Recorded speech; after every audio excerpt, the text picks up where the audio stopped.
A botnet today can be used as a foundation for bad actors to carry out other attacks later. Botnets continue to be a major problem for cybersecurity teams. With the growth in sophisticated threats, botnets are becoming more malicious, sometimes able to create hundreds of thousands of drones that can attack a variety of machines, including Mac systems, Linux, Windows systems, edge devices, IoT devices, and so on. Examining threat trends around botnet activity is helpful because it provides a glimpse into the malicious activities tied to command and control tactics. In the first half of 2021, the percentage of organizations detecting botnet activity jumped from 35% to 51%, according to the latest Global Threat Landscape report from FortiGuard Labs. That increase was led by a surge in the use of TrickBot, which was taken offline in 2020 but came back on the radar in mid-2021, not as prolific as before. Designed initially as a banking Trojan but since evolved into a sophisticated, modular, and multi-stage toolkit supporting a range of illicit activities. TrickBot certainly wasn't the only such botnet being used, however, as FortiGuard Labs researchers saw. Major botnet trends. The surge we've seen so far this year is rather peculiar for aggregate botnet activity. Mirai was the most prevalent, overtaking GH0ST in 2020 and continuing to dominate ever since. Mirai became notorious several years ago after fueling massive IoT-based DDoS attacks.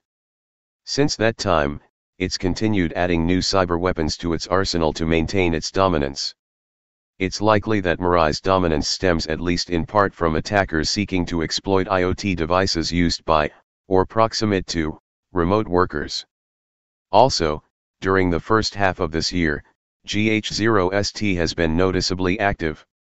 The remote access botnet allows malicious actors to take full control of the infected system, access live webcam and microphone feeds, download and upload files, log keystrokes and perform other nefarious activities.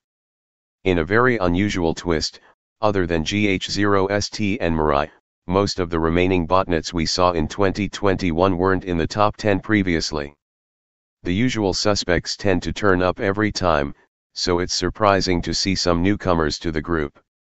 The prominent bump in prevalence toward the end of the half-year demonstrates those newcomers helped drive overall botnet activity to new heights.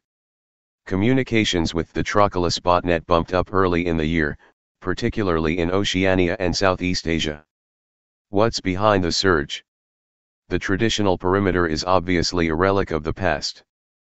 The edge, as defined as the kind of barrier between your own network, your LAN, and the internet access, has faded away. There are cloud services, mobile services, web services, so there is no edge anymore. Everyone's living on the edge.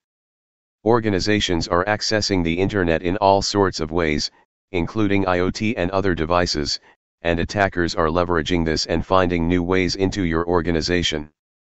They're landing and expanding. They're moving horizontally throughout the network and thinking, even if I can only access you through an IoT device, how can I use that to perhaps obtain a more valuable target?